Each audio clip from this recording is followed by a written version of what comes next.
Hello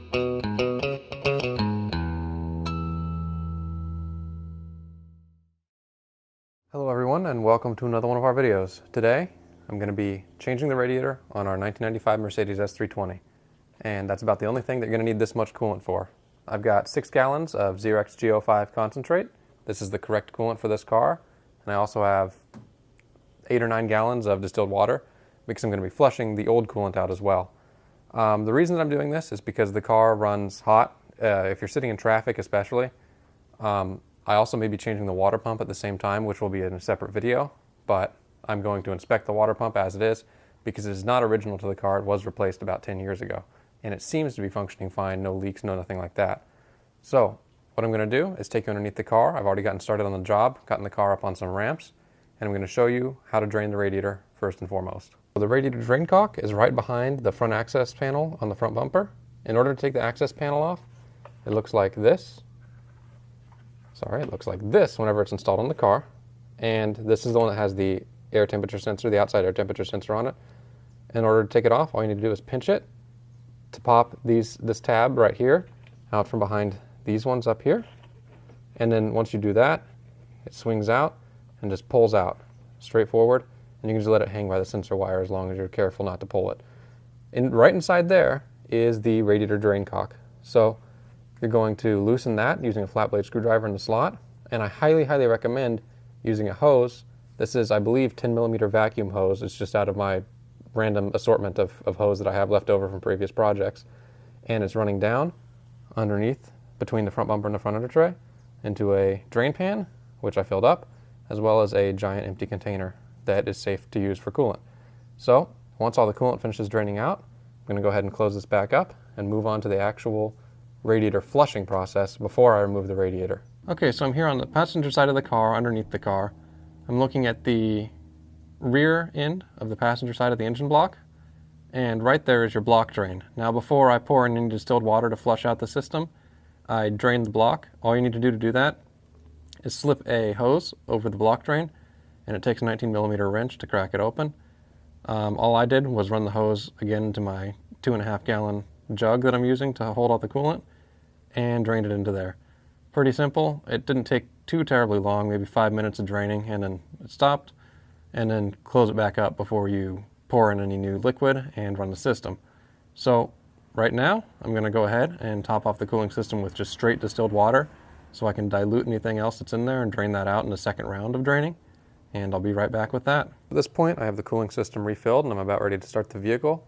I'm going to go ahead and start it with the cap off just to allow the air to bleed out of the system through the bleeder tube, which goes over there to the thermostat's water neck.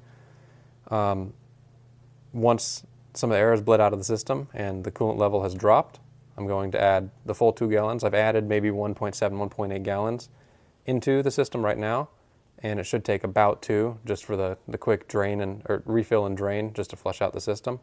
And what I'm going to do is start up the car and let it run until the heater core opens, and make sure that the heater core all gets flushed out and everything with distilled water, dilute that out as much as possible, and redrain it. Depending on what color the fluid is that comes out, I may do that one more time, but I'll let you know once I've done that. At this point I have the cooling system flushed. I did a drain and fill, I believe 3 or 4 times, until the coolant came out a very clear color with a slight tinge of peach or red. In order to cycle the coolant quickly and easily, what I did was pull the thermostat out and put the gasket back in to seal up the housing.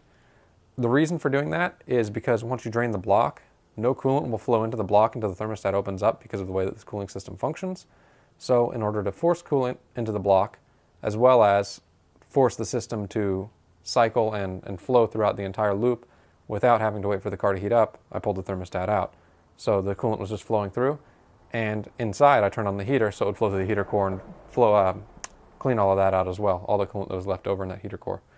So at this point, the entire cooling system is empty, or at least as empty as I can get it. The radiator's drained, the block is drained from back behind like I showed earlier, and now I'm going to start pulling everything apart to pull out the radiator. I'm starting the radiator removal process, and the first step in that is removing the main part of the core support, which just comes out, 6 bolts on each side and one in the middle here that holds the some transmission cooling lines and stuff in the front. At that point, you can just wiggle it out and lift it up. You don't need to remove these adjusters. And you can see with it removed, the radiator, condenser, fan, shroud assembly is loose and getting to the point where we can take it off. So the next step that I'm going to be taking is removing some of these lines that connect directly to the radiator. And I think at that point, I'm either going to start removing the radiator itself with the shroud, or I may end up having to take the shroud off before I remove the radiator. So I'm going to go ahead and start proceeding with the removal process, and I'll let you know what we have to do. Okay, at this point, I believe we should be ready to pull the radiator out, and it was quite a feat to get there. Not anything too terribly complicated, just a lot of things to disconnect. So the first thing that I did was disconnect the lower and upper radiator hoses from the water pump. The reason I disconnected from the water pump instead of from the radiator is because they were seized onto the radiator, and the clamp was very difficult to get to, at least for the upper radiator hose, because it was oriented directly into this part of the fender well.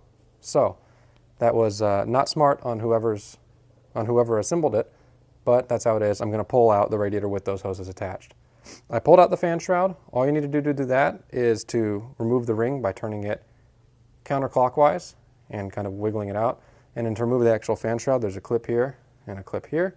You pull each one of those off. You can use a screwdriver just to pry them up, and then the fan shroud will just pull a little bit outwards and it'll come upwards. I also took off the overflow hose. The overflow hose attaches down there at the bottom. You can see the nipple right there. That was very well seized on, so I had to use a pick and work at it for probably 15 minutes just to get that guy off. And you can see where these yellow caps are. I took the transmission lines off. A little bit of transmission fluid came out, as expected. And the transmission lines I pulled using a 19mm wrench. I bagged them. You can see one of them bagged right there to make sure that no additional transmission fluid leaks out all over the place. And these caps that I used to cap them are on the radiator is to prevent any spills whenever I pull this radiator out. And those I actually pulled off of the brand new radiator that I have. So that's something I highly recommend you look at, assuming that your new radiator is a bare radiator at least. It will come with those caps that you can just reuse on here in order to prevent any spills. And finally, I had to pull off the little intake duct here. I left it here just for visualization purposes, but it just unclips top and bottom, and it'll pull right out. And that'll let the radiator out. So I believe at this point, I'm ready to pull the radiator out. As you can see, it's nice and loose, and it's just held in with, at the bottom with rubber, so it should just pull directly straight up, and that should be it.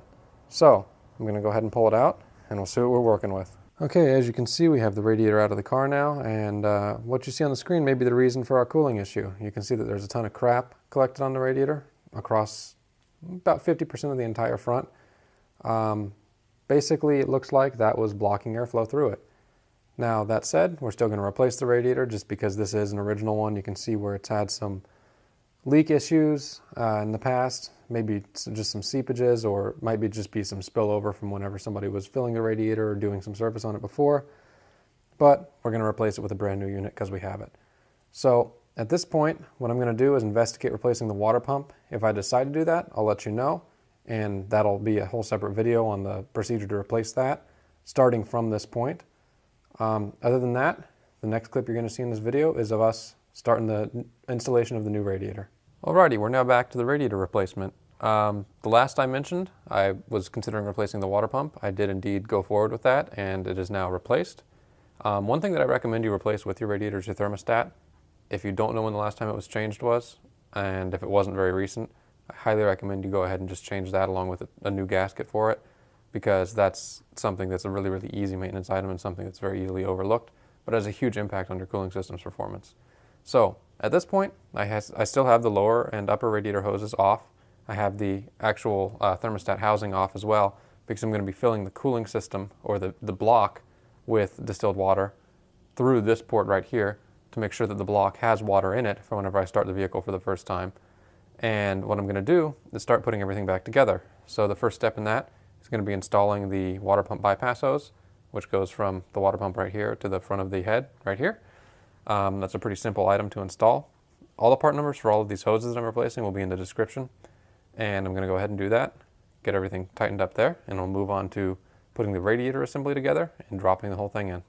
At this point, I have the new radiator in the car. What I did before putting it in was installed the upper and lower radiator hoses onto the radiator to make sure that the clocking was correct. That was really simple, just reuse the original clamps. And then also before I installed the radiator, I put the original weather stripping on after cleaning it up on both sides. You need to make sure that you do that beforehand. And once I dropped the radiator in, I secured it at the top to the condenser with the 2 bolts. There's some drop-in square nuts that you need to retain from your old radiator, at least if you're using a bare replacement radiator. So I dropped those in. You also want to make sure that you keep the little metal inserts that go into the rubber grommets here on the condenser. Those fall out very, very easily whenever you take the old radiator out. So I installed those as well. And at that point, I connected the transmission cooler upper line, the lower line, as well as the expansion tank line. That hose right there is actually a replacement hose. I replaced that with a brand new OEM one. And then from there, I also attached the hard line for the upper transmission cooler port to the bottom of the radiator using the factory P-clip and hardware. That also has a drop-in square nut that you need to retain as well. Now, at this point, I'm ready to fill up the block and water pump assembly with distilled water as far as I can.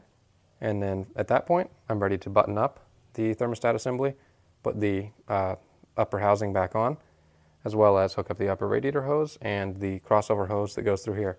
Before I do that, I'm going to install the shroud, just the base part of the shroud, not the ring necessarily. And then I'll be ready to install the, fill up the block, the water pump, and install the upper hose. And at that point, we should be pretty much ready to fire it up.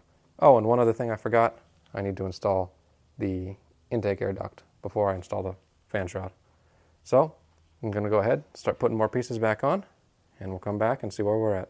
At this point, you can see we finally have the radiator installation almost complete. We have the fan shroud back on, the line running from the thermostat housing to the expansion tank back in place, including its attachment point right here, the air intake duct back in, and we have finished filling the block with distilled water, and we have dumped an equal amount, which was a gallon, of coolant concentrate into the expansion tank, which is starting to fill up the radiator.